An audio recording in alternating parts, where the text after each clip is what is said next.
guri cusub, nolol cusub, waxyaabo badan baa isbeddel ku socda. Aragtiyo, dhawaaqyo, caraf cusub, cunto qariib kugu ah, xeerar ad adag ee dhanka nolosha. Haddana waxaa jira hal shay oo weli sidiisa ah: jacaylka aad reerkaaga u qabto. Hooyooyin, wiilal, xaasas, walaalo, waxaad rabtaa in dhammaantooda ay noqdaan kuwo faraxsan oo fayaqab ah. Waan ku caawin karnaa. Dunidan cusub aan kula hagno. Si wada jir ayaan ku dhisi karnaa qoysas fayo qaba iyo adiga oo fayo qaba. Dunida aan maanta joogno, in badan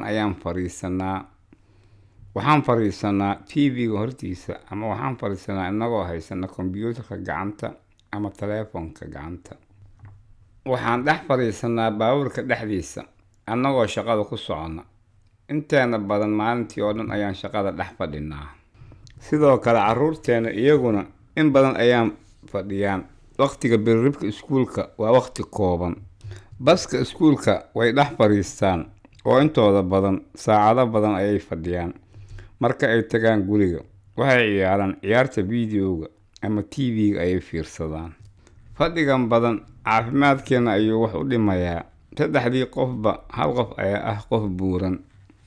Saddexdii carruurba hal ayaa ah cunug buuran. Si uu yeelanayo nolol caafimaad badan, annaga oo dhan waxaan u baahnaan doonaa in aan in yar fadhino oo wax badanna dhaqdhaqaaq sameyno. Khabiirada waxay talo ku bixiyaan in qof kasta uu maalin kasta dhaqdhaqaaq sameeyo. Qofka qaangaarka ugu yaraan waa inuu 30 daqiiqadood maalintiiba dhaqdhaqaaq sameeyaa, halka carruurta kale ugu yaraan saacad kasta ee maalintiiba ay dhaqdhaqaaq sameeyaan.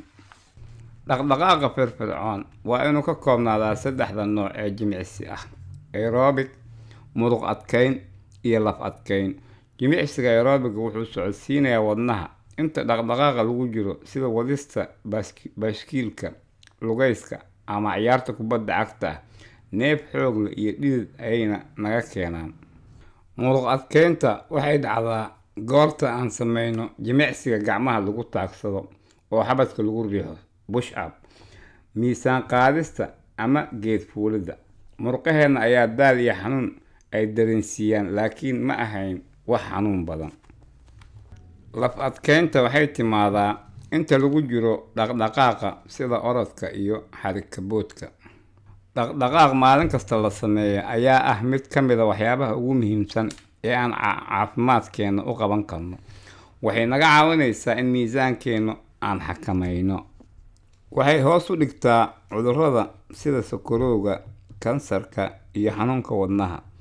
Waxay kobcisaa lafaha iyo muruqyada, oo waxay naga caawisaa inaan waqti dheer noolaano. Jimicsiga carruurteena ayaa sidoo kale naga caawinaya. Xitaa wuxuu siinayaa caafimaad wanaagsan oo kalsoonidooda ayuu sare u qaadayaa. Wuxuu kaa caawinayaa inuu yaraado welwelkooda oo iskuulkana ku wanaagsanaadaan, oo wuxuu ka caawin doonaa inay yeeshaan caado wanaagsan oo caafimaadaysan oo ay isticmaali karaan inta ay ku jiraan noloshooda qaangaarka ah. Si carruurteena aan uga caawino si ay u yeeshaan habdhaqan wanaagsan oo jimicsiga ku aadan, waxaan u baahannahay in dhaqdhaqaaqa socodka aan ka dhigno mid maaweelo leh oo qoyska dhan ka wada qayb gala. Telefishinka iyo shaashada kale iska wada dami. Carruurtaada socodsii adiga oo bannaanka ama dibadda ku ciyaarsiinaya ama socod u baxa. Carruurta ku dhiirigeli inay ku caawiyaan howlaha guriga looga diro, sida jardiinka inay hawl ka qabtaan, qoryo dabka inay soo aruuriyaan, ama ay caleenta isu keenaan. Jimicsigu inuu yahay wax fiican u sheeg.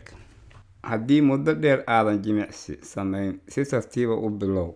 Marka koowaad, dhakhtarkaaga kala hadal haddii aad qabto xaalad caafimaad darro sida sokorowga, cudur ku dhaca xaglaha ama arteries, ama xanuunka wadnaha. Oo xasuuso, jimicsiga waa inuu noqdaa wax maaweelo ah. Dooro ciyaaro qoyskaaga ay ka bogtaan. Soco oo dhaqdhaqaaq. wadajir uga wada shaqaynaynaa si aan u dhisno qoysas faya qaba iyo adiga oo faya qaba.